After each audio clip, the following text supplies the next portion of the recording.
అందరిలో కూడా ఒక అవేర్నెస్ వచ్చింది.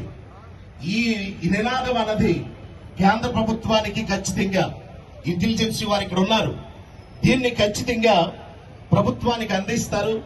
రేపు వచ్చేటటువంటి జస్టిస్ ఈ బాలకృష్ణ కమిషన్ అన్నది కేంద్ర ప్రభుత్వానికి ఈ మత స్వేచ్ఛకు భంగం కలిగించినటువంటి రాష్ట్రపతి ఉత్తర్వులు షెడ్యూల్ క్యాస్ట్ 3వ పేరాను సవరణ చేయడానికి ఈ ఉద్యమాలు తర్వాత ఈ ర్యాలీలు చాలా ముఖ్యమైనటువంటి పాత్ర పోషిస్తుంది కనుక ఇప్పటికే దళిత సంఘాలు, క్రైస్తవ సంఘాలు అందరూ కూడా ఏకమై ఒక తాటి మీదకి వచ్చారు.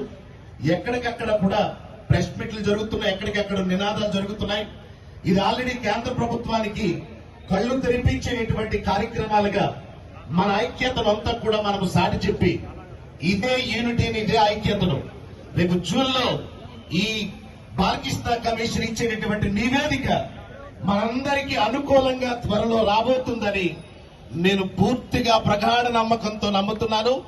మన ఐక్యతను మాత్రం ఏడవకండి. ఇక అందరూ మనము మన హక్కులు సాధించుకునేటటువంటి ఒక చక్కని వేదికగా మనం అందరం ఇక్కడికి రావటం చాలా శుభతరుణము కనుక త్వరలో మనమందరం కూడా మత స్వేచ్ఛను సాధించుకుంటున్నాం.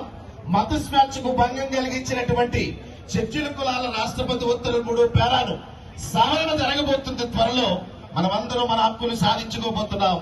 వచ్చినటువంటి మీ అందరికీ కూడా జార్జి శ్రీమంతుల ఇండియన్ క్రిస్టియన్ ఫెడరేషన్ మీకు అందరికీ కూడా మద్దతుగా మీతో పాటు కలిసి మీతో మా వాయిస్ ఇవ్వటానికి ఈ తరుణంలో మీతో పాటు కలిసి మా ఐక్యతను చాటడానికి క్రైస్తవ సమాజం అందరికీ నా ప్రత్యేకమైనటువంటి అభినందనలు తెలియపరుస్తూ బలో భారత్ క్రైస్తవుల ఐక్యత, బలో భారత్ క్రైస్తవుల ఐక్యత, బలో భారత్ క్రైస్తవుల ఐక్యత, బలో భారత్ కాకినాడ జిల్లా ఐక్యత, బలో భారత్ ఆంధ్రప్రదేశ్ క్రైస్తవుల ఐక్యత, బలో భారత్ లో ఉన్నటువంటి హిందూ, ముస్లిం, క్రిస్టియన్ అందరి ఐక్యత. బాయి బాయి